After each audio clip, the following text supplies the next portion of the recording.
buenos días tengan todos ustedes. Ya de hoy vamos a dar comienzo a la reunión semanal de cirugía de columna.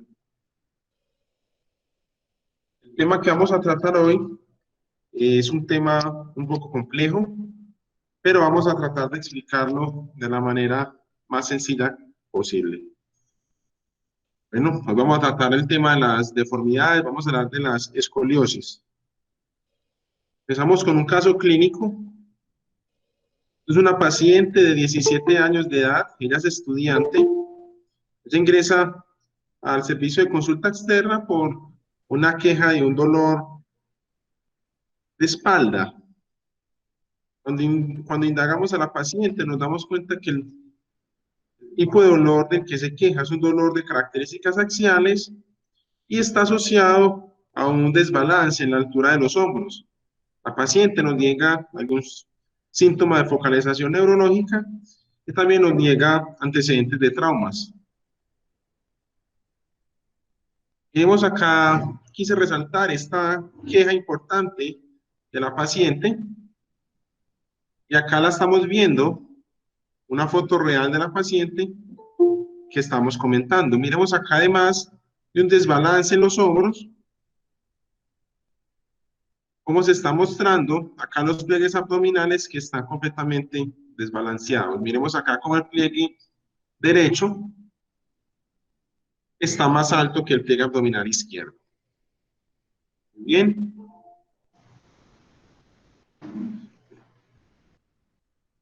A la paciente se le van a realizar unas imágenes de ayuda diagnóstica. Esas son unas radiografías panorámicas en un corte P y una vista lateral. Bien, miremos acá como la paciente está enfrentando una curva escoliótica y vemos acá cómo se está comportando su balance sagital con su deformidad.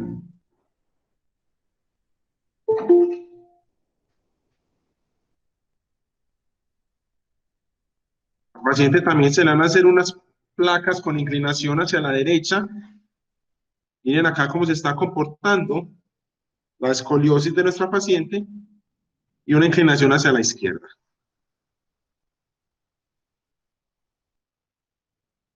Si alguno de mis compañeros, de los residentes, quisiera participar, dar algún concepto sobre esta primera placa que estamos viendo acá, estamos viendo dónde se está presentando la curva, hacia dónde tiene la vértebra apical, cuáles son las vértebras límites, lo escuchamos.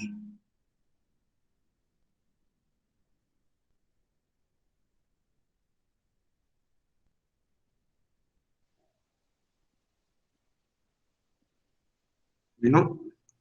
Vemos acá como la paciente le empezaron a hacer unos cortes. Ahorita más tarde vamos a explicar qué son cada una de estas líneas. Y miremos acá cómo se están mostrando las vértebras límites de nuestra paciente. Estos serían entre T9 y L3. Y miremos acá cómo se está presentando un imbalance coronal en nuestra paciente. Muy bien, repito, más adelante vamos a hablar sobre la importancia de estas líneas y las mediciones de nuestra paciente. Nuestra paciente fue programada por un procedimiento quirúrgico, por lo cual se le realizó una resonancia magnética.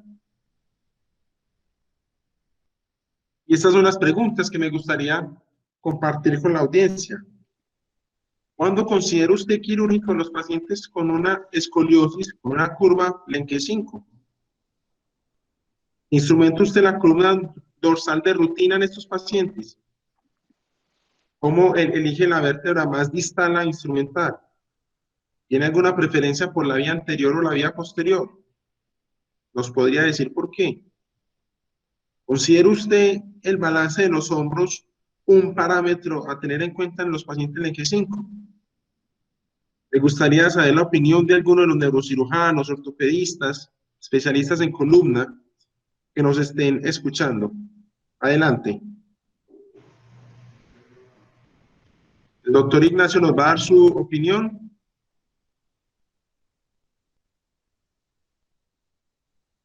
Bueno, yo, sin ser experto en columna, Creo que los pacientes de Enque 5, al igual que los otros pacientes, son candidatos a cirugía cuando la curva supera los 45 grados. Cuando instrumenta columna dorsal en Enque 5. Recientemente revisé un metaanálisis en el que decía que en el Lenque 5 era suficiente con instrumentar las dos vértebras distales sin subir o bajar niveles. Las vértebras que se llaman head. ¿Qué vía de abordaje se utiliza? Pues yo creo que en este momento se utiliza dentro de la vía posterior, aunque la anterior permite hacer fusiones más cortas y es también es una vía aceptada, los resultados a largo plazo son iguales. ¿El balance de los hombros es importante en el Lenque 5? No, el balance de los hombros no es importante en el Lenque 5. Cuando instrumentan los pacientes de vértebra final a vértebra final, los pacientes deben recuperar el balance de los hombros sin subir la instrumentación. Eso es lo que yo conozco de eso.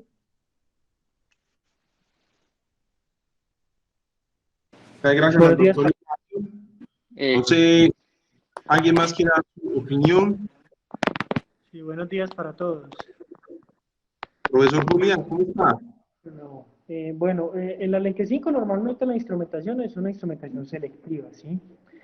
Pero hay que tener varios criterios importantes para definir cuándo debe ser selectiva y cuándo no, ¿sí? Porque a veces pasa que uno no hace un análisis adecuado de la curva y termina causando acción de curvas y cirugías de revisión por mala precisión de los niveles de instrumental, ¿sí? Por ejemplo, cuando incluir la columna dorsal, hay diferentes criterios. Lo primero, tiene que ser una curva flexible, que no tenga no tenga ningún criterio de estructuración, tanto en el plano sagital como en el plano coronal. Porque, por ejemplo, si usted tiene una curva que la vértebra límite superior es en T8 o T7, no es ideal parar en el ápice de la psicosis dorsal, ¿sí? Entonces, no debería pararse en T8. Vos tenés que subir preferentemente T5 o T4, ¿sí? Y cuando tenés que subir a nivel dorsal, es muy importante evaluar el nivel de los hombros, ¿sí? Dependiendo del nivel de los hombros, por los criterios de Sobrich, se define si se para en T4, en T3 o en T2. Tiene que ser flexible la curva, no, pues tiene que bajar los bending a menos de 1 grado la curva torácica. Eso me indica que al ser flexible, al corregir la curva lumbar, es posible que corrija la torácica, ¿sí? Y no puede estar estructurada en el plano coronal, o sea, no puede tener la unión toracolumbar más de 10 a 15 grados según Lenke. La vértebra distal, pues el balance coronal es muy importante cuando el eje está muy desviado, la vértebra L3 está demasiado trasladada en el plano coronal, perdón, más de 3 centímetros, esa vértebra debe incluirse, entonces debe bajarse a 4, por ejemplo, ¿sí? Y normalmente, dentro de los criterios para seleccionar la vértebra inferior, es tirar la línea sacra media y la última vértebra, la vértebra estable, uno se puede ir estable -1. Normalmente la vía posterior es una buena vía para hacer la corrección de la Lenke 5, ¿sí? Y el balance de los hombros, como lo mencionaba ahora, es muy importante dependiendo si usted tiene que ir a torácico o no, si puede hacer una curva selectiva, una corrección selectiva o no. Porque tener un paciente con desbalance en los hombros postquirúrgico aumenta el riesgo de adimón, de tener que adicionar después a largo plazo, o sea, hacer una nueva cirugía para corrección. Muchas gracias, doctor Julián. Con estas dos intervenciones vamos a empezar a dar inicio al desarrollo del tema. Cuando hablamos de las escoliosis, es importante recordar que son deformidades tridimensionales, que presentan deformidades en el plano sagital, en el plano coronal y en el plano transverso. Muy bien. Recordemos acá que en una vista AP, plano coronal, la alineación de la columna debe ser lo más parecido a lo recto. Mientras que en el plano sagital o en la vista lateral se presentan siempre dos tipos normales. Las curvas lordóticas se presentan en el segmento cervical, el segmento lumbar, y las curvas sifóticas, segmento dorsal y el segmento sacro. Debemos recordar muy bien esto, va a ser algo que voy a repetir mucho en la charla. Las escoliosis son deformidades de múltiples planos, no es únicamente una deformidad coronal, sino también hay que evaluar cómo están en el plano sagital y cómo están en el plano transverso. Cuando hablamos de escoliosis nos estamos refiriendo técnicamente a una desviación en el plano coronal de más de 10 grados. Bien. Existen múltiples tipos de escoliosis, acá les estoy mostrando algunas de ellas. Tenemos las escoliosis congénitas, las escoliosis que tienen un inicio temprano, las escoliosis neuromusculares, las escoliosis que se asocian a algunos síndromes genéticos, las escoliosis del adulto, las escoliosis degenerativas y las escoliosis idiopática del adolescente. Este tipo de escoliosis idiopática del adolescente es la que se clasifica por medio de la escala de Elenke. Va a ser sobre la que vamos a desarrollar nuestra charla. La escoliosis idiopática del adolescente es el tipo de deformidad esclerótica más frecuente a esta edad. No tiene una etiología clara, por lo cual se le da el nombre de idiopática. Es más frecuente en las mujeres que en los hombres. Y miren acá, corresponde al 1 al 3% de todas las escoliosis. Y cuando tienen una desviación menor de 40 grados, corresponde solamente al 0.1% de las deformidades. Es el doctor Howard King, es un ortopedista de columna. En el año 1983, él fue uno de los pioneros en empezar a clasificar las escoliosis idiopáticas del adolescente. Él nos va a dar estos 5 tipos de curva. Miren acá cómo se están mostrando, les estoy mostrando los criterios, ya se los voy a tratar de resumir. La importancia de esta curva que fue, digamos, el punto de trabajo inicial de muchos autores, él fue el que empezó a hablar sobre la línea sacral central. Miren cómo es simplemente unir las crestas ilíacas, partir el sacro proximal en 2 mitades exactas y tirar una línea completamente perpendicular. A partir de esto, el doctor King nos va a hablar de 5 tipos de curvas, la que ya mostré en el recuadro. Y esas curvas se van a basar ¿en qué? En cómo están posicionadas estas curvas respecto a la línea sacra media. Muy bien. El estudio que hizo el doctor King en el 83 incluyó 405 pacientes, todos ellos fueron instrumentados con barras de Harrington y únicamente evaluó las deformidades en el plano coronal. Sin embargo, aunque fue muy usada esta primera clasificación, la clasificación de King no incluyó curvas toracolumbares, curvas lumbares o curvas triples.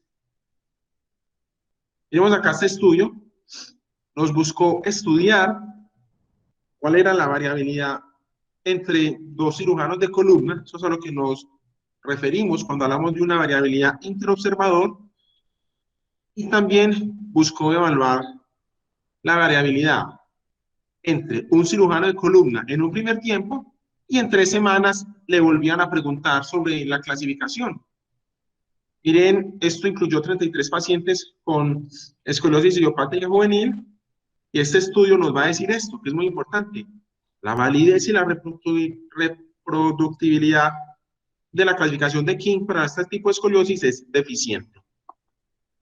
Por lo cual, en el año 2001, el doctor Lenke, otro ortopedista, especialista, me atrevería a decir que es quizá la persona en el mundo que más conoce sobre deformidades, va a estudiar y va a proponer una nueva clasificación para este tipo de escoliosis. Lo primero que nos va a decir el doctor Lenke es una parada, es una conclusión que debemos salir de esta charla, y es que las escoliosis es unas deformidades tridimensionales.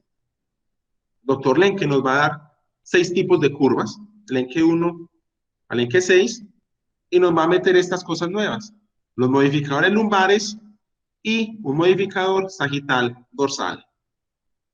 Muy bien.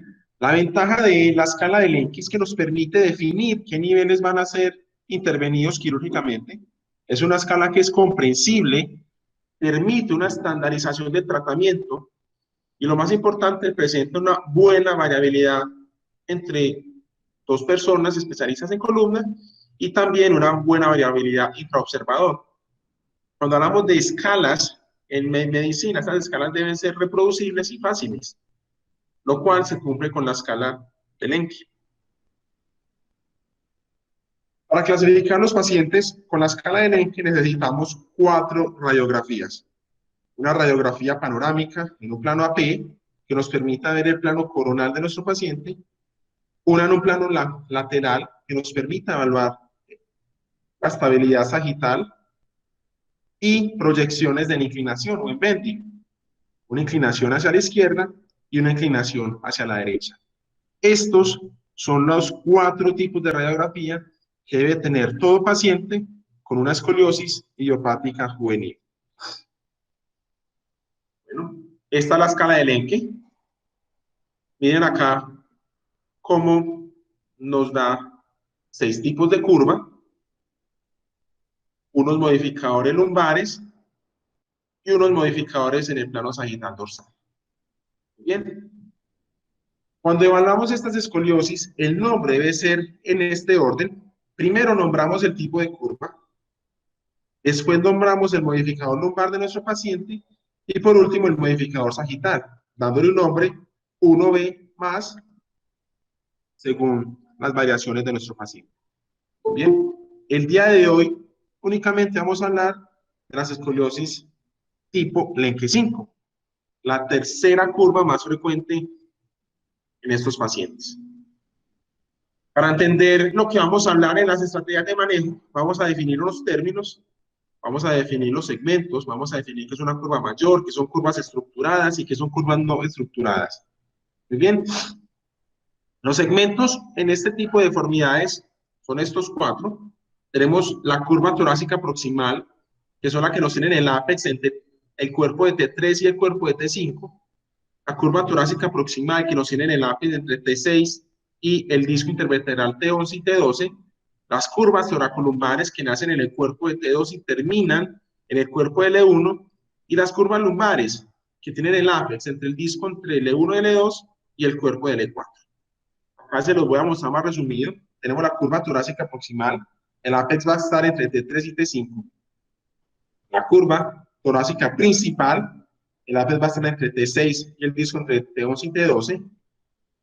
Las curvas toracolumbares entre T12 y L1. Y la curva lumbar entre L1 y L2 y L4. Miren cómo leen que nos está hablando de unas deformidades completas. No se está quedando solamente con deformidades dorsales, diferencia con la clasificación de King. El primer concepto es hablar de curva mayor. La curva mayor en la clasificación de Elenchi es la curva de estos tipos de segmentos que les acabo de mostrar que nos presente el mayor ángulo de Cobb. La curva mayor siempre va a ser estructurada. Más adelante vamos a ver la importancia de definir estos términos. Bien, tenemos acá la curva Elenchi 5, como la curva mayor va a ser en el plano, en el segmento toracolumbar y lumbar, y nos va a ayudar a diferenciarla de otras curvas. Ustedes podrían decir acá, la curva Elenchi 5, miren acá la curva mayor, pero es la curva mayor en el segmento toracolumbar, pero miren que la curva Elenchi 6 también. ¿Cómo se diferencia? Bueno, ven acá los otros segmentos, miren cómo el Elenchi 5 solo tiene una curva mayor en el plano toracolumbar y las curvas menores, proximal torácica y torácica principal, son no estructuradas. ¿Qué quiere decir estructurada? Cuando hablamos de una curva estructurada, nos tiene que cumplir estos criterios según el segmento. Miren que en el ángulo de Cobb, esto se hace en la radiografía con inclinación, debe haber un ángulo de Cobb mayor o igual a 25 grados, y en la radiografía lateral, viendo el plano sagital, debe haber una cifosis mayor de 20. ¿Qué se dice esto? Cuando hablamos de una curva que es estructurada, quiere decir que su deformidad no es únicamente en el plano coronal, sino que también presentan una inclinación de la vértebra, una rotación de la vértebra. Mientras que las curvas que son no estructuradas no tienen ese tipo de inclinación, sino que también podrían estar dados por algún desbalance en la longitud de las extremidades o algún desbalance pélvico. Bien, tenemos acá, para ver si una curva es estructurada, primero debemos mirar las radiografías de inclinación, buscar el ángulo de Cobb en cada segmento y ver si alguno de estos presenta un ángulo mayor de 25 grados. En caso de que sí llamamos que es estructurada, y después vemos en la radiografía lateral el grado de cifosis, que debe ser mayor de 20 grados para decir que es estructurada. Miren que siempre estamos usando los 4 tipos de curva iniciales. Los otros términos a tener en cuenta es a qué nos referimos con una vértebra apical. La vértebra apical va a ser el centro de la curva. En esta imagen de fondo sería más o menos aquí. Listo, miren que esto se produce como el ápex de la curva. Es la vértebra que va a estar más horizontal y la que va a estar más rotada en el eje transverso. Por su parte, cuando hablamos de vértebra neutra, existe una vértebra neutra superior y una inferior.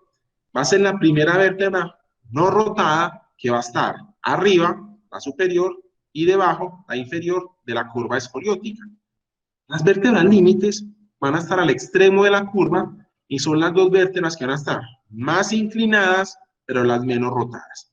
Todos estos términos es importante que los empezamos a conocer para entender las estrategias de manejo. Muy bien, en este ejemplo, les estoy mostrando un paciente que tiene una curva escoliótica principalmente ¿en cuál segmento? En el segmento dorsal principal. Tenemos acá como la vértebra límite superior. Recuerden que la límite es la que está más inclinada, este 6, y la inferior va a ser L1. Acá les muestro cómo se saca el ángulo de Cobb, y miren acá como T10 va a ser la vértebra apical. Bueno, importante ver entonces estos pacientes, cómo es el balance coronal y el balance sagital. El balance coronal se puede medir con la línea de la plomada S7 o, más, o también con la línea sacra media. Se debe medir siempre a nivel del sacro y hablamos de un imbalance coronal cuando la distancia entre C7 y la mitad de los sacros es mayor de 20 milímetros, o sea, 2 centímetros.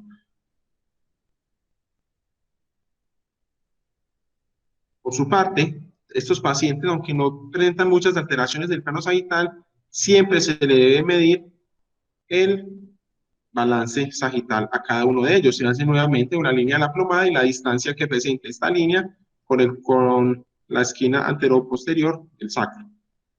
Bueno, miren acá nuevamente cómo hablamos del eje 5. Miren cómo tiene una vértebra estructurada que es mayor. Recuerden que la curva mayor siempre va a ser estructurada por la clasificación del eje. Miren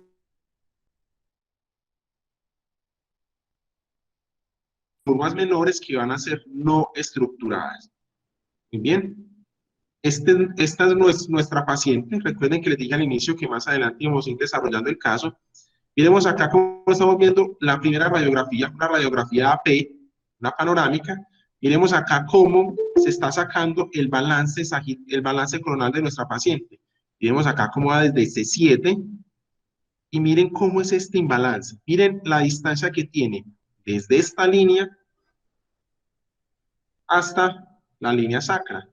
Miremos acá cómo esta distancia de nuestra paciente va a ser de 37 milímetros. O sea que está completamente imbalanceada. Recuerden que imbalance se llama cuando esta distancia es mayor de 20 milímetros.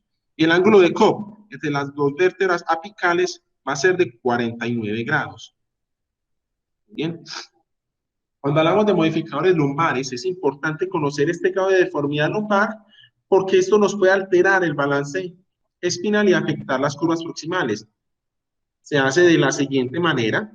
Vemos acá cómo se tiene que utilizar la línea sacra media. Se tira una línea completamente perpendicular que separe los cuerpos sacros en mitades iguales y se pueden dar tres tipos de modificadores. Un modificador A, miren cómo esta línea pasa en la mitad de los pedículos del ápex del segmento lumbar. La tipo B, cómo esta línea nos va a tocar entre el pedículo y la parte cóncava acá del cuerpo vertebral, y las tipo C, que miren cómo la línea pasa completamente por fuera. En las curvas Lenke 5, siempre el modificador va a ser tipo C. Miren, acá nuevamente está nuestra paciente. Lo primero que hacemos es medir la línea sacra media. Y miren cómo esta línea, que es perpendicular y nos divide los cuerpos del sacro en mitades iguales, pasa completamente medial a la vértebra lumbar. Bueno, estas son las reglas para medir los modificadores lumbares. Primero se tiene que hacer en la radiografía coronal AP. Miren cómo si hay una oblicuidad pélvica que es mayor a 2 centímetros, debemos ver si es por alguna discrepancia en la longitud de las extremidades, por lo cual al paciente se le debe poner un libro o alguna cajita para que su pelvis adquiera una adecuada oblicuidad. Y luego hacemos la medición de la línea sacra media y tiramos la línea completamente perpendicular. Por último, el modificador dorsal sagital es importante conocerlo para saber también hasta dónde voy a extender mi instrumentación. Pueden ser de 3 tipos. Se le da un valor negativo, una hipocifosis, cuando el ángulo entre T5 y T12 es menor de 10 grados. Se le da normal cuando es de 10 a 40. Voy a hacer hincapié en que lo normal se encontró una cifosis de 30 grados. O se le da un más o hipersifótico cuando presentan un grado mayor a 40 grados. Bien, vamos a ver entonces qué es una curva Lenke 5. Estamos hablando que la curva mayor por la cual es estructurada va a estar en el segmento toracolumbar y lumbar. Las curvas dorsales van a ser no estructuradas y siempre van a tener modificador lumbar C. Muy bien, vamos acá con un paciente. Así se debe evaluar un paciente siempre para darle una clasificación de Lenke. Plano coronal, listo. Los bending o las inclinaciones y el plano sagital. Bueno, ¿cómo vamos a tratar a nuestros pacientes? Estas son las preguntas que nos debemos hacer siempre que revisemos estos tipos de pacientes, es saber cuándo son quirúrgicos. En el caso de que un paciente nos clasifique a cirugía, es importante saber si se benefician de un abordaje anterior o un abordaje posterior, saber de antemano qué segmentos se deberían fijar, cuándo es necesario extender la fijación lo más proximal posible, o sea, incluir segmentos dorsales, y cuándo es, saber, en dónde parar, qué tan distal voy a llevar mi fijación. La primera pregunta se responde de la siguiente manera. La indicación de cirugía en este tipo de curvas de Lenke es cuando el ángulo de corte de las vértebras apicales es entre 45 y 50 grados. Sin embargo, estas curvas Lenke 5 quizás son mucho más quirúrgicas que en los otros tipos de Lenke cuando presento curvas limítrofes. ¿Y esto es por qué? Porque estas curvas, al tener la curva mayor en el segmento toracolumbar y lumbar, presentan un imbalance coronal mucho más alto. Bueno, él es el doctor Luis Eduardo Muñoz Larrocha, es un ortopedista, especialista en deformidades que trabaja en el Hospital Pequeño Príncipe de Brasil y nos va a hablar de estas reglas generales antes de abordar quirúrgicamente a un paciente. La primera regla es, siempre se deben incluir todas las vértebras de la curva mayor en la fijación. Es decir, si estamos hablando de un Lenke 5, todas las vértebras del segmento toracolumbar y lumbar, todas las que estén entre las dos vértebras apicales, siempre se deben incluir en la fijación. También se deben incluir todas las curvas secundarias que son estructuradas. En el caso del Lenke 5, sabemos que los segmentos dorsal proximal y dorsal principal no son estructuradas, pero esto también aplica para los otros tipos de Lenke. Bien, usted se tiene que detener y tiene que elegir de antemano qué tan arriba va a llevar su fijación y también qué tan distal lo va a fijar. Bueno, el doctor Lenke nos va a decir que las curvas Lenke 5 únicamente se deben fijar el segmento toracolumbar, o sea, solo se debe hacer una fusión selectiva. ¿Y esto por qué? Dice que no es necesario salirse de las vértebras apicales, sino simplemente hacer este tipo de fijación selectiva. ¿Cuál es el objetivo de toda cirugía según el doctor Lenke? Alcanzar un adecuado balance espinal, tanto en el plano coronal como en el plano sagital.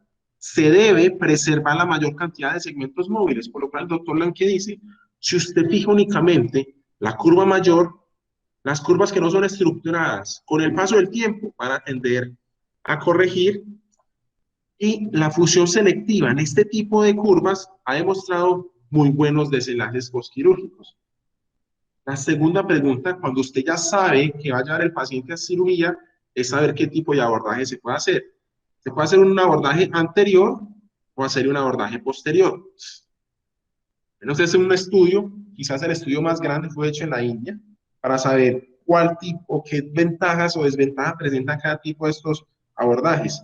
Este es una paciente Lenke 5 con un abordaje posterior, y este es otro paciente Lenke 5 que se le hizo un abordaje anterior. Este es posterior y este es anterior. El abordaje anterior tiene unas ventajas. La primera es que nos permite fusiones más cortas, por lo cual si usted fija más corto, o sea, si usted hace una fusión selectiva, solo fijan los segmentos thoracolumbares, va a preservar mayor movilidad espinal. Tiene las siguientes contraindicaciones: no se deberían hacer en pacientes con sobrepeso, pacientes que presenten hipercifosis, pacientes que presenten curvas rígidas, esto se ve con el bending, o pacientes que presenten curvas con un COP mayor de 70 grados. Sumado a esto, debo decir que los abordajes anteriores hoy en día han sido desplazados por el abordaje posterior, porque requieren un mayor tipo de entrenamiento y se presentan algunas mayores tasas de complicaciones. ¿Este estudio qué nos dice? Bueno, cuando se hace curva, un abordaje posterior en el Lenke-5 presenta un menor grado de corrección de la deformidad en el plano coronal versus una fijación anterior, y siempre en este estudio los cirujanos que abordaban estos pacientes por vía posterior tenían la tendencia de incluir mayores niveles en comparación con los que hacían vías anteriores. Bueno, nuevamente recalco lo que nos dice el doctor Lenke: se debería hacer una función selectiva, es decir, solo instrumentar la curva mayor en este caso. Este es un estudio que nos va a ver cuáles son los desenlaces de las curvas que no se incluyen en la fusión con el paso del tiempo. Fueron 21 pacientes, acá se incluyeron pacientes Lenke 1, varios tipos de curvas, pero únicamente 21 pacientes eran Lenke 5. Las curvas torácicas que no se instrumentaron, recuerden que en el Lenke 5 las curvas dorsales son no estructuradas, el 42% de los pacientes presentó una corrección espontánea después de 12 meses, y a 5 años, solo el 33% mantuvieron con una adecuada corrección dorsal. Recuerden que la idea del doctor Lenke es que las curvas no estructuradas tienden a la corrección con el paso del tiempo. Muy bien, esta es la siguiente pregunta: ¿cuándo debería extender mi fijación al segmento dorsal? Acá tenemos un paciente Lenke 5 y acá tenemos otro paciente Lenke 5. La pregunta es: ¿cuándo digo que un paciente se debe extender al segmento dorsal y cuándo es suficiente dejar la fijación una fusión selectiva? Cuando hablamos de fusiones cortas o fusiones de la curva mayor, estamos hablando de fusiones selectivas, y cuando hablamos de fusiones que se extienden a las vértebras dorsales, hablamos de fusiones no selectivas. Esta es la pregunta que nos debemos hacer desde el preoperatorio. Saber qué pacientes, miren que a primera vista sería difícil conocer cuál de estos dos pacientes se beneficiaría de una fijación larga y cuál de una fijación corta. Es el doctor Peter Newton, también de las autoridades cuando hablamos del tema de escoliosis. Él nos hace en este estudio, es un estudio retrospectivo, nos va a buscar los riesgos y los beneficios de incluir segmentos dorsales en la fijación de las curvas Lenke 5. ¿Qué nos dice él? Cuando usted incluye segmentos dorsales, presenta un mejor grado de corrección coronal, reduce la cifosis dorsal, pero también hay algún riesgo: reduce la flexibilidad postoperatorio, tanto anterior como hacia los lados, y la flexibilidad rotacional. Sin embargo, los desenlaces clínicos dados por la Sociedad de Escoliosis son iguales en los dos grupos, en los grupos de fusión selectiva como en los grupos de fusión no selectiva. Muy bien, hay unos parámetros que nos pueden ayudar desde el preoperatorio a saber qué paciente se debe llevar a una fusión larga y qué paciente en una fusión corta. Los parámetros clínicos que nos podrían decir que un paciente debería ir a una fusión no selectiva es tener una joroba costal dorsal prominente o tener el hombro derecho más alto que el hombro izquierdo. ¿Esto por qué? Cuando usted corrige a estos pacientes con este tipo de deformidades que presentan el hombro derecho más alto que el izquierdo, cuando se fusionen, eso se puede ver aún más marcado en el desenlace clínico. Entonces es importante en este tipo de pacientes hacer fusiones dorsales. Por otra parte, esto sale en uno de los libros de la AOSPAI. El autor de este capítulo nuevamente es el doctor Luis Eduardo Muñoz da Rocha, del Hospital Pequeño Príncipe en Brasil. Él nos va a decir, mire, estos criterios, si el paciente los cumple, va a ser necesario hacer una fusión corta. ¿Cuál es el índice entre la curva del segmento toracolumbar y la curva dorsal principal? Si esta relación es mayor de 1,25, esto se hace con el ángulo de Cobb, el paciente debe ir nada más a fijación selectiva. Los pacientes que presenten un segmento dorsal más flexible, ¿listo? O los pacientes que presenten o que tengan ausencia de una cifosis transicional en el segmento toracolumbar. Muy bien, acá nuevamente les pongo los criterios clínicos. Miren que si el paciente tiene el hombro izquierdo, de acá izquierdo más alto que el derecho, o los dos hombros son simétricos, podrían ir nada más a una fijación corta. Lo cual en las curvas Lenke 5 es importante conocer el balance de los hombros desde el ámbito preoperatorio para saber qué tan arriba los debo fijar. De que cuando decidimos tomar una decisión quirúrgica, también es importante saber qué tan distal vamos a llevar nuestra fijación. Si llevamos demasiado distal nuestra fusión, existe el riesgo de tener una pérdida innecesaria de los segmentos móviles, pero también si paramos demasiado proximal, la fuerza que se concentra en los elementos de la fusión puede ser demasiado grande y puede conducir a una descompensación de la curva o el fenómeno adding-on. Bien.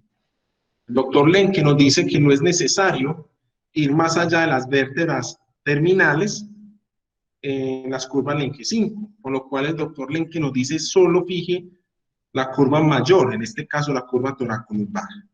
El estudio de Schoeffer-Barger nos dice que generalmente la vértebra inferior a intervenir es L3 y L4.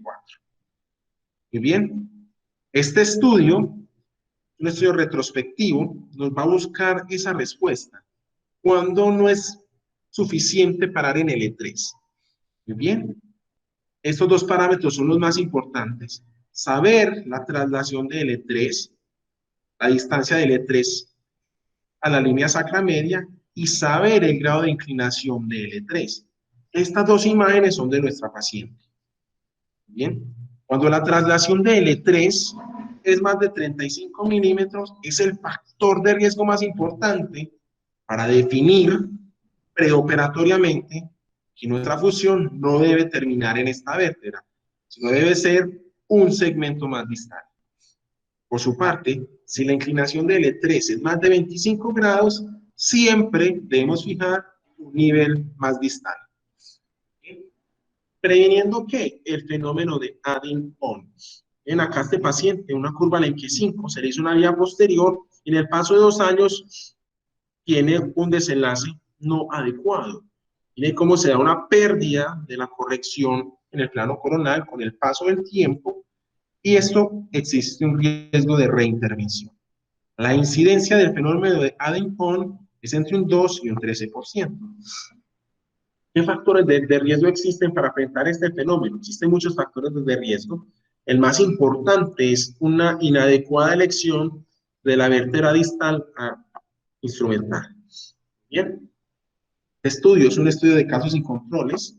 Lo que nos va a buscar es conocer nuevos factores de riesgos. Nos van a salir la clasificación de Touch, que simplemente es conocer en los segmentos lumbares qué distancia tiene o por dónde pasa la línea sacra media. En este estudio, desafortunadamente, no se incluyeron pacientes con curva Lenke 5. Este estudio nos va a decir que la línea o la clasificación Touch adecuada para conocer en qué vértebra parar debe ser un Touch tipo C, que es la vértebra donde la línea sacromedia separe los dos pedículos en partes iguales. Bueno, el doctor Yoshihara nos va a hablar del imbalance coronal en su revisión sistemática sobre las estrategias quirúrgicas en este tipo de curvas. Y él nos va a decir lo siguiente: hablamos de imbalance coronal cuando la distancia entre la línea que se hace desde el cuerpo de C7, esto va a ser mayor de 20 milímetros con la mitad de los sacros. Este imbalance coronal es muy frecuente, mire que se presenta hasta en el 50% de los pacientes con curva Lenke 5, y existen unos factores de riesgo para un imbalance sagital, perdón, esto acá es imbalance coronal posoperatorio. El primer factor de riesgo es una traslación de la vértebra superior a instrumental mayor de 25 milímetros, tener una vértebra inferior a instrumental con una inclinación mayor de 25 grados, o en el posoperatorio, tener una inclinación mayor de 8 grados. Bueno, vamos a empezar a desarrollar el caso clínico que nos corresponde. Esta es la imagen clínica de nuestra paciente. Miremos acá cómo presenta sus pliegues abdominales con un desbalance. En el pliegue abdominal derecho, cómo es más alto que el izquierdo, y cómo el hombro derecho es un poco más alto que el izquierdo. Son los bending de nuestra paciente. Vemos acá como las vértebras terminales van a ser T9 y L3, como el ángulo de coma acá va a ser 49 grados. Esta paciente ya está cumpliendo indicación quirúrgica, pero miren acá lo importante, miren el imbalance coronal, nuevamente repito cómo se saca, en la mitad de ese 7 se saca a nivel del sacro. Si esta distancia es mayor de 20 milímetros, hablamos de un imbalance coronal. En el imbalance tan importante que presenta nuestra paciente, 37 milímetros. La inclinación de L3 es de 33 grados, por lo cual no deberíamos parar en L3. L3 no debería ser la vértebra más distal a la instrumental en nuestra paciente. Y la traslación de L3, miren cómo es. Recuerden que esto en el estudio presentó un OR hasta de 2,8 cuando era mayor de 35 milímetros, y acá nos dio 34, muy cerca. La cifosis toracolumbar de nuestra paciente era de 14 grados. La curva torácica era de 20 grados y en los bending alcanzaba 10 grados. Muy bien. Este es el resultado posoperatorio. A nuestra paciente, ¿qué tipo de fusión se le hizo? Se le hizo una fusión no selectiva, una fusión larga. No se paró en la vértebra terminal del segmento toracolumbar, sino que se extendió la fusión hasta T5. ¿Y qué tan abajo nos fuimos? Muy bien. Recuerden que teníamos una inclinación de L3 de 33 grados, por lo cual se fijó hasta L4. Bien. Tenemos acá el resultado postoperatorio. El imbalance coronal residual de nuestra paciente es de ¿cuánto? De 10 milímetros, y la inclinación de L4 es de solo 5 grados. Si nos devolvemos a la revisión sistemática del doctor Yoshihara, la inclinación de la última vértebra fijada en nuestra paciente es menor de 8 grados, por lo cual estamos previniendo que se presente un imbalance coronal y también un fenómeno de ADIO. Bueno, eso era todo lo que les tenía por el día de hoy. Está la imagen prequirúrgica clínica de nuestra paciente y está la imagen postquirúrgica.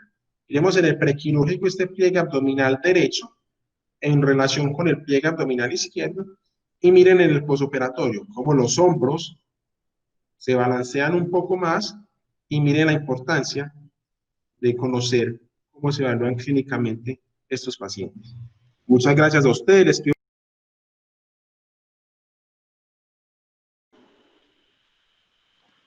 Buenos días, Felipe.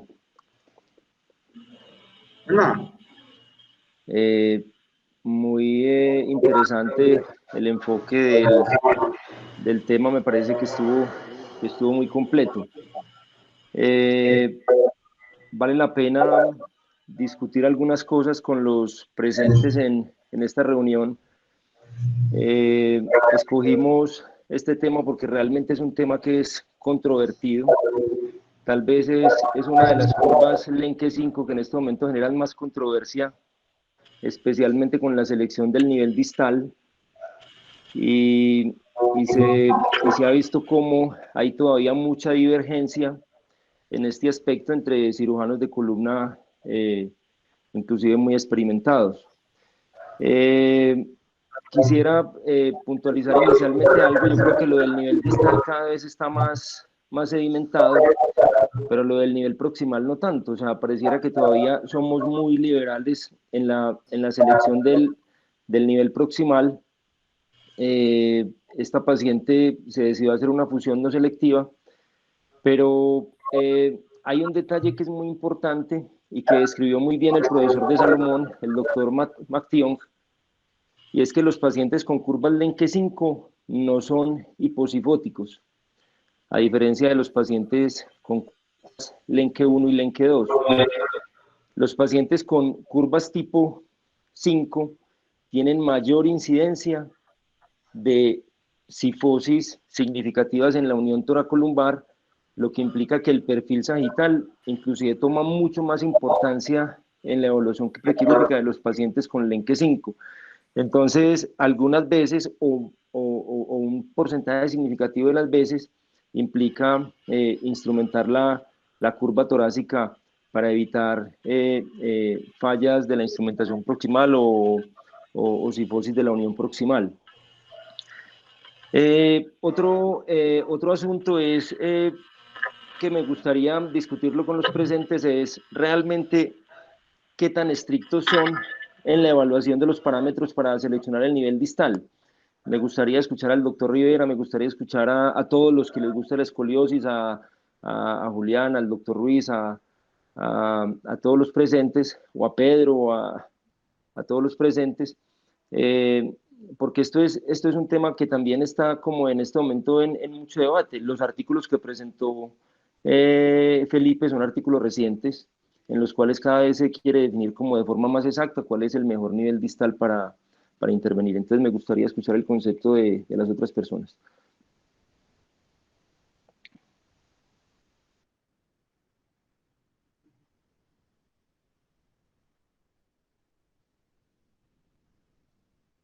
Antes de que contesten ellos, yo tengo una pregunta. Yo sé que se consideró el nivel de los hombros, mm, pero yo tengo la duda si haciendo una fusión más selectiva, los hombros no hubieran mejorado en 1 o 2 años, el nivel de los hombros. Yo sé que estás preguntando por el nivel distal, pero yo tengo más duda con el nivel proximal que con el nivel distal. Nacho, esta paciente realmente nosotros no quisimos, digamos, nombrarlo de forma muy detallada en la presentación, pero esta paciente tenía un detalle que también apoyó la instrumentación más proximal, y es que esa paciente ya tenía un diagnóstico de un Lenke 5, pero en la evolución y en la toma de la decisión quirúrgica tuvo un problema en la columna dorsal, tuvo un linfoma, entonces tenía un foco de laminectomía ahí dorsal. Entonces realmente eso fue una cosa importante para tomar la decisión, además asociado pues a la elevación del hombro derecho, pero no lo quisimos nombrar para no contaminar como el caso clínico, y presentamos este caso clínico porque es un caso del que participaron muchos residentes, entonces queríamos que fuera como un caso real, que fue y la decisión fue construida en muchos ámbitos de los residentes para que fuera más, digamos, más educativo, pero fueron esas dos cosas, la elevación del hombro derecho y que tenía un foco de laminectomía en la columna dorsal. Pero es probable pero también, Nacho, es cierto, es probable que haciendo una fusión selectiva, porque esta paciente no tenía ningún otro criterio, no tenía una relación significativa, curva toracolumbar, lumbar, curva torácica principal, y era una curva dorsal muy flexible, es posible que una fusión selectiva hubiera funcionado bien. Ok, gracias. Carlos Rivera, adelante. ¿Me escuchan? Sí, señor. Muy interesante la presentación, muy completa y un tema que, como dice Gustavo, es de mucha discusión porque en curva lumbar, pues se supone que hasta hace algunos años probablemente los grupos que más hacían deformidades lumbares, Lenke 5, que para nosotros, o por lo menos para mi caso particular, no es la forma más frecuente. Obviamente no hay mucho más ley que uno, o mucho más quinta después de la clasificación antigua. Digamos que era preferida el abordaje anterior para este tipo de curvas, y los abordajes anteriores, repito, estoy hablando de pronto antes del advenimiento de las instrumentaciones modulares de última generación, que fueron las que introdujeron los sistemas de rotación para curvas muy rígidas. Entonces, al utilizar la vía anterior como abordaje principal para la Lenke 5, pues uno de antemano observa que la mayoría de las funciones que se hacían eran funciones realmente selectivas, o sea, funciones que no iban más allá del E4 en la parte caudal, y funciones que no iban más arriba de la unión toracolumbar en la parte proximal de la construcción. Y pues se supone que esos pacientes van bien, y probablemente el número de pacientes que con el tiempo no evolucionó bien tanto en la parte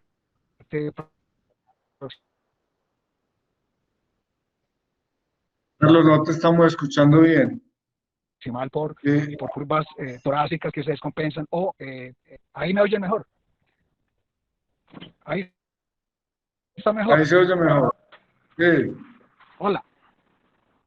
Aló, hola, Ahí sí, está mejor. ahí se oye Ok, mejor. no, decía que el abordaje inicial, perdón, está mejor ahí. Hola. No, se te oye muy mal.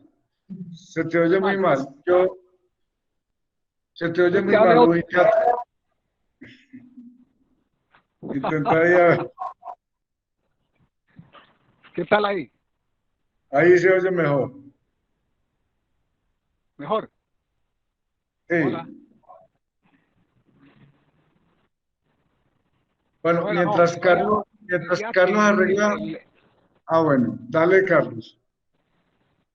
hola, se mejoró. Hola, Vamos. hola. Profe, sí, Profe, sí, adelante. adelante. Sí, ¿me están escuchando? Sí, Sí. Ok. No, decía que el abordaje original pues para las curvas 5 eran anteriores, y obviamente las anteriores eran abordajes selectivos. Entonces a los pacientes pues les iba bien con eso, y selectivos eran abordajes que no iban más allá del E3 o del E4. Entonces eso no sucedía en nuestro medio, porque es que yo lo que veo es que en nuestro medio todos los abordajes son posteriores. Entonces obviamente que por detrás uno tiende a funcionar más largo, tiende a irse más arriba en la parte proximal y más abajo también en la parte distal. Entonces, entre nosotros yo diría que no es común las fusiones selectivas para este tipo de curvas. Es cierto que la inclinación de la vértebra distal, el E3, el E4, y el ángulo del taking off de la unión L4 L5 con respecto a la vertical de la línea media sacra pueden indicar una inclusión de L4 o de L5 en algunos casos, como lo mencionaron ya de manera muy clara Felipe y los colegas que me precedieron. Pero yo diría que probablemente con el tipo de abordaje que nosotros tradicionalmente hacemos, que son abordajes posteriores, es muy probable que nosotros exageremos un poquito. Repito, no hagamos realmente fusiones tan selectivas como si los hacen de pronto grupos que manejan grandes volúmenes de Lenke 5, que son curvas lumbares primarias, y lo hacen bien haciendo fusiones selectivas. Incluso hoy día el abordaje anterior está volviendo a tomar alguna importancia que se había perdido, repito, con el advenimiento de los instrumentales modulares de última generación, que son los que permiten pues grandes grados de rotación de las vértebras incluidas en básicamente el ápice y el periápice, lo que no se tenía antes del advenimiento de los sistemas de rotación y este tipo de cosas. Entonces, no sé, yo creo que si uno piensa en estas otras preguntas de si el paciente tiene o no tiene imbalance de hombros, si el paciente tiene o no tiene una cifosis toracolumbar importante de más de 20 grados, no sé hasta qué punto uno tenga que devolverse en la clasificación del paciente y de pronto está hablando de otro tipo de curva, porque es que la curva 5 del ENQUE se supone que es solo y exclusivamente una curva lumbar, y cuando uno hace este otro tipo de consideraciones, por ejemplo, si uno habla de asimetría de hombros, de pronto uno está hablando de un ENQUE 4, uno está hablando de una triple curva, o sea, hay una curva estructurada lumbar, hay una torácica principal y hay una torácica principal y hay una torácica proximal, que es la que explica el imbalance de hombros. Entonces, de pronto uno está clasificando mal la curva, de pronto está hablando de otro tipo de curva y está pensando en hacer una fusión corta para una curva que no es una Lenke 5. Eso sería lo que yo tendría que decir con esto. Una pregunta, Nacho, aprovechando que por ahí que se conectó el doctor Abello y el doctor Esteban Suárez, Juan Esteban Suárez, ellos también operan deformidades en Pereira. Cuando nosotros revisamos, digamos, el tema en cuanto a la vértebra límite inferior, digamos que hay varios grupos con mucha experiencia que utilizan unos criterios y otros utilizan otros. Por ejemplo, el grupo de Newton, de Peter Newton, le da mucha importancia a la traslación, y el grupo de Suk y Kim le dan mucha importancia a la angulación. Entonces me gustaría como que discutiéramos esto un poquito más entre las personas que tienen experiencia, realmente cuándo ellos se aventurarían a terminar una instrumentación en L3, y para los residentes hablamos de L3 porque realmente cuando uno termina en esa vértebra, el futuro de la columna lumbar es diferente en cuanto al riesgo de enfermedad degenerativa. Entonces, cuando se pudiera uno como de forma muy clara y objetiva aventurarse a parar en L3 y no bajar a L4 como lo hicimos en este paciente.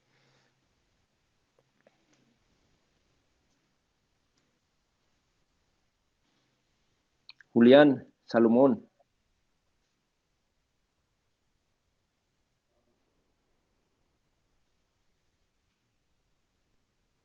No lo vemos por acá.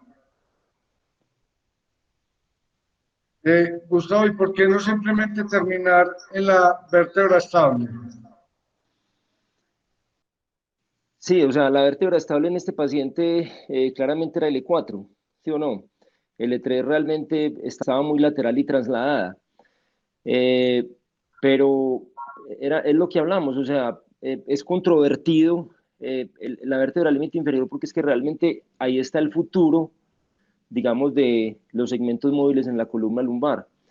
Si usted termina todos los pacientes en L4, digamos que hay más riesgo de que a largo plazo esos dos discos que quedan móviles tengan más cambios degenerativos, y eso ya está demostrado en los estudios, digamos, que evalúan la evolución de estos pacientes. Siempre es mejor terminar en L3 que en L4. Lo que pasa es que hay que definir criterios muy claros de cuándo se puede terminar en L3, porque cuando se presentan este tipo de variables, angulaciones y traslaciones, el riesgo de adenocarcinoma es mayor y por lo tanto los pacientes tienen más imbalance coronal y un peor resultado clínico y funcional.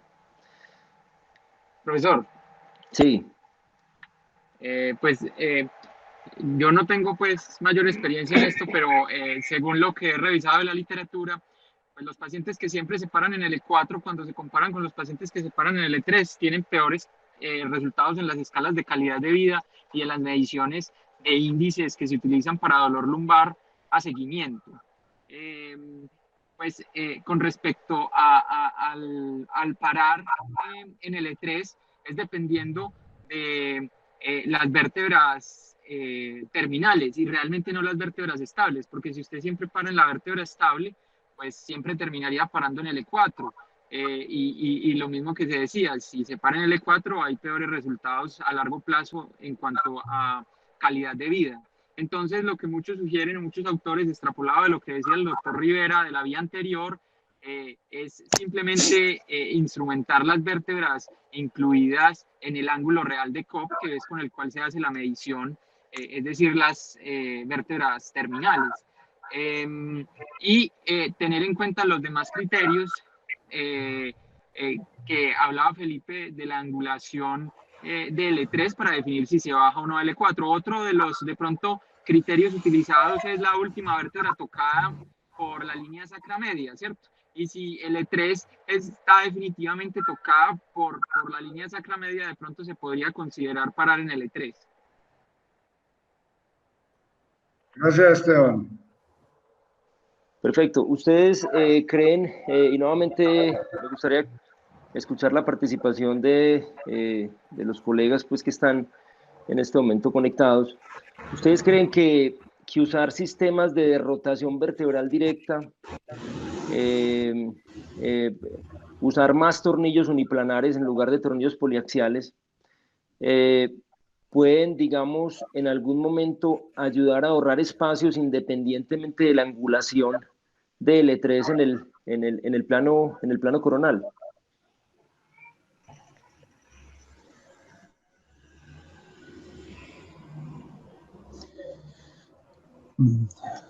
Buenos días. Voy a permitirme hablar un momento. ¿Será que sí se puede? Sí, claro. Bueno. Quería comentar lo siguiente. Yo aquí hablo del grupo de Pereira, pues el doctor Suárez, el doctor Abello, que somos los que operamos en la clínica San Rafael. Hemos tenido experiencia en el manejo de este tipo de patologías. A mí me gustaría hacer unas precisiones. La presentación, excelente. Yo creo que logró el objetivo. La estrategia que utilizó muy clara.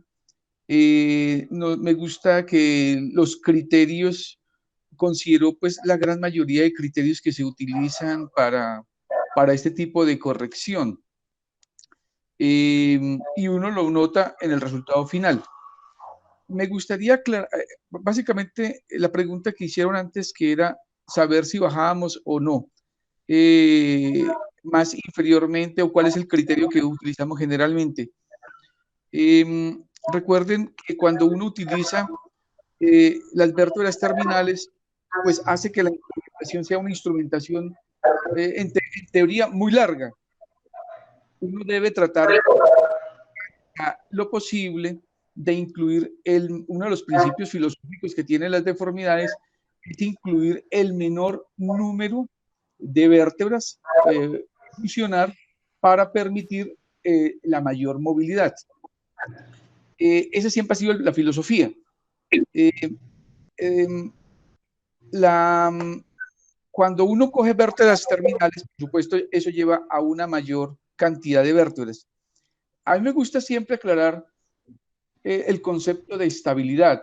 Recuerden que el concepto de estabilidad es un concepto de movilidad. Muchas veces siempre utilizamos ese término diciendo la columna que la operan y le colocan tal número de fusión, entonces dicen la columna quedó estable. Pues Dubocet siempre él ha aclarado eso y dice, venga, entre más número de vértebras, usted le pierde movilidad, usted lo deja muy bien alineado, pero pierde estabilidad. Entonces, ese concepto de estabilidad y alineación es un concepto que siempre se tiene que considerar. Una pregunta es, bueno, ¿y qué considera usted útil para determinar si baja o no baja un nivel más?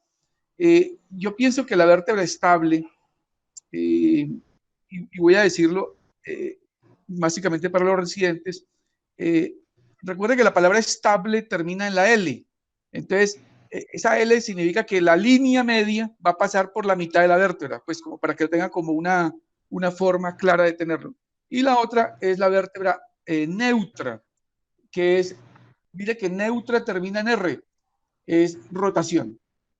Si considera, si usted traza la línea sacra media y resulta que esa línea pasa a través de la vértebra y es una vértebra que es estable, pero resulta que no es neutra, entonces usted tiene que pensar en que posiblemente va a tener que bajar más abajo. O sea, el grado de rotación, si la vértebra está todavía rotada, usted tiene que incluirla dentro de la instrumentación, porque si no, la columna va a progresar, o sea, va a ser un add-on, o sea, una adición progresiva de esa deformidad.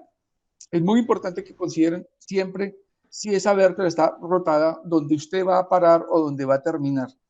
Y también considerar si ese disco en los movimientos del bending es un disco móvil o es un disco rígido. Si el disco es rígido, debe incluirlo, o sea, es uno de los principios también que se consideran. Entonces, ¿qué me gustó de su charla? Uno debe tener todos los criterios, sumar todos los criterios, básicamente como hacer un checklist de los criterios para uno poder determinar dónde terminar o dónde qué debe incluir en la deformidad. Y entre más criterios incluya, por supuesto, pues va a tener menos error. Pues una forma de errar menos es incluir todo, hacer una instrumentación larga, pero eso genera una pérdida del balance. Yo entiendo que cuando uno dice columna balanceada es que está alineada, pero no quiero que se lleven el concepto de que a mayor, que digamos, que balance es que quedó muy bien balanceada cuando lo que se pierde es movimiento. El objetivo en deformidad es mantener el movimiento. Otro concepto que me parece que es útil que lo tengamos en cuenta es el criterio de decir, esta curva, ¿cuándo lo opero y cuándo no lo opero? Nosotros hemos tenido deformidades de 30 grados, el ENQUE 5, pero son muy deformantes. Es decir, también el criterio clínico es importante, no solamente bases en el criterio radiológico, sino también en el criterio clínico. Hay curvas pequeñas, muy deformantes. El paciente se ve que el balance de la columna está desplazada tanto en el sentido coronal, en este caso principalmente coronal, como en el sentido sagital. Básicamente quería comentar, pero me gustó mucho la charla. Muchas gracias, doctor Abello.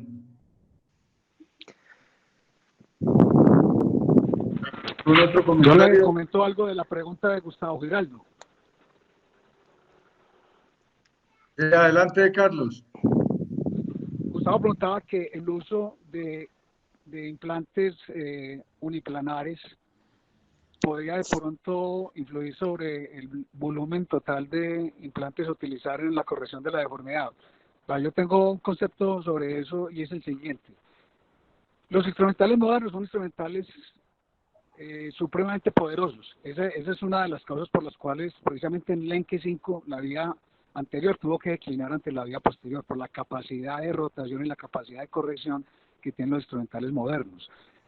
La rotación del ápex es muy importante, sobre todo en la esclerosis idiopática del adolescente, el ENQUE 1. ¿Por qué razón? Porque al paciente, a la niña adolescente que consulta con esta deformidad, lo que le llama la atención es la asimetría de senos, la asimetría del tórax y en algunos casos la asimetría de hombros cuando es una ENQUE 2, si es una doble curva, por ejemplo.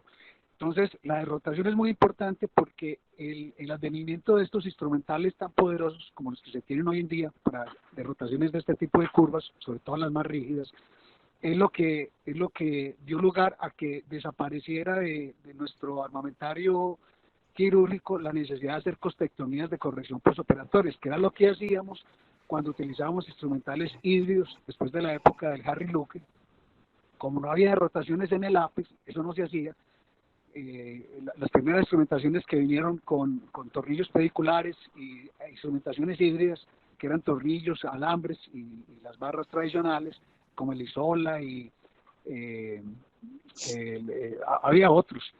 Esos instrumentales no permitían hacer rotación real en el ápex. Entonces, estas niñas terminaban bien operadas en el plano coronal, pero con una deformidad torácica y con una asimetría en los senos que llevaba a los pacientes a que les tuviera que hacerse costectomías cosméticas posoperatorias. Eso era muy frecuente que lo hiciéramos hace muchos años, pero eso desapareció. ¿Por qué desapareció? Por el uso de las derrotaciones en el ápex.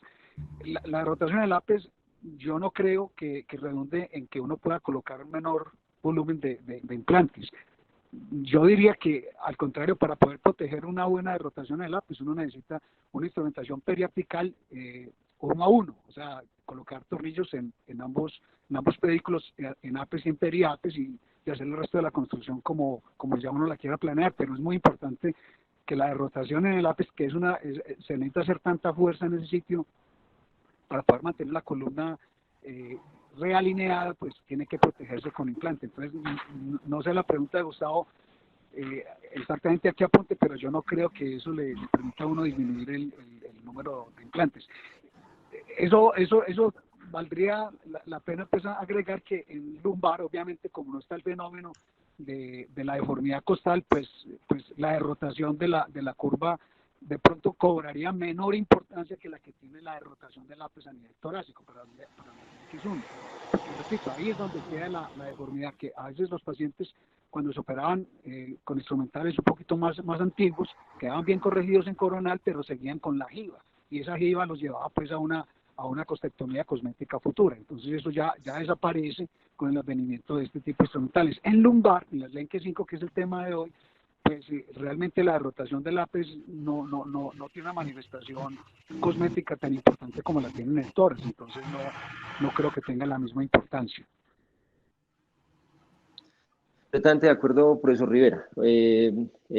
Inclusive inicialmente Zuck, que fue uno de los promotores de la rotación vertebral directa, inicialmente hablaba que sí podían ahorrarse segmentos distales, pero se empezaron a ver más fallas y más add-on. Completamente de acuerdo. Y era simplemente para enfatizar que más importante que la rotación de la vértebra distal es la traslación y la angulación. Es la traslación y la angulación. Pareciera que si en los bending se corrige muy bien la traslación y la angulación de la vértebra, es posible que uno pueda parar en L3, pero la rotación se sabe que ya no tiene tanta importancia en la selección de la vértebra distal e instrumental. Era esa la intención del comentario.